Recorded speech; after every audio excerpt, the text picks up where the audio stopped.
Oh, bes, share ko lang. So, ihanda mo ng panulak, mga bes.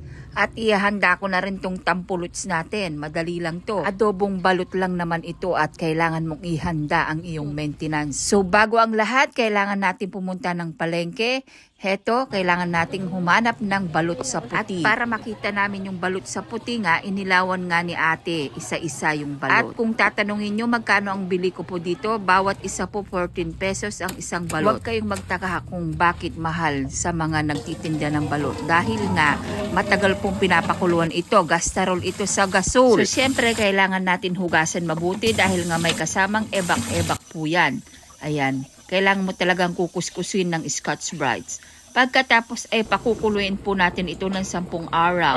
Char! Hindi bes. Mga siguro 1 oras at kalahati kong pinakulo po ito. Matagal po bes dahil gusto ko maluto talaga dun sa loob. Yung sisiw. Kaya matagal kong pinakuluan. Matagal talagang pinakukuluan ang balot bes. Pagkatapos mong nabalatan ay igigisa natin sa may sibuyas at bawang. Kailangan magiging golden brown yan para lumabas talaga yung pagkaaroma ng ating pagkagisa. Oops, hindi lang basta-basta dahil iaahon mo to bes.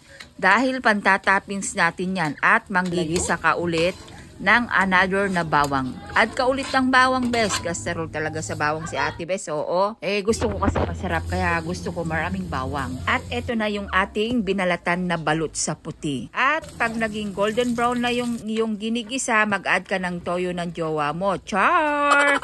Pagkatapos, add ka rin ng konting kalamansi. Huwag masyadong marami para hindi masyadong maasim. Add ka ng paminta. Add din ng oyster sauce para malinamnam. At halu-haluin mo ulit na parang ganyan. Pagkatapos, add ka ng sili na red para may konting anghang at sipa. Then, ilagay mo yung sabaw ng balot para malasa doon sa ating ginigisa. Malinamnam. Kailangan halo-halong mabuti. Tapos paigain mo ng konti. Add ka ng konting asukal. Halo-halo ulit hanggat hindi ka napapagod. Wag na wag mong titigilan sa kakahalo. Tapos, ibuhos mo na lahat dyan yung sama ng loob mo. Balot sa puti pala, bes.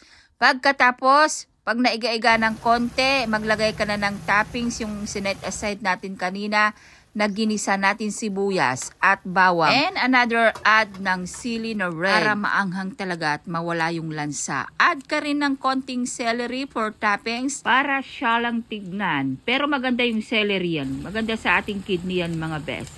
Pagkatapos, halo-halo ulit. At pag nakita mo na medyo naiiga na siya, iyahon mo na yan sa kahirapan, bes. Para tirahin na natin. At baka tirahin pa yan ng iba. Char!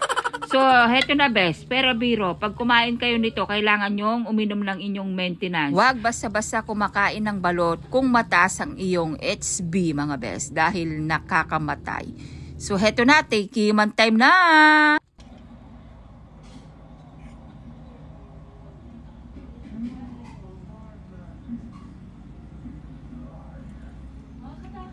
So, ayun lang. Share ko lang. Ingat. God bless. Bye!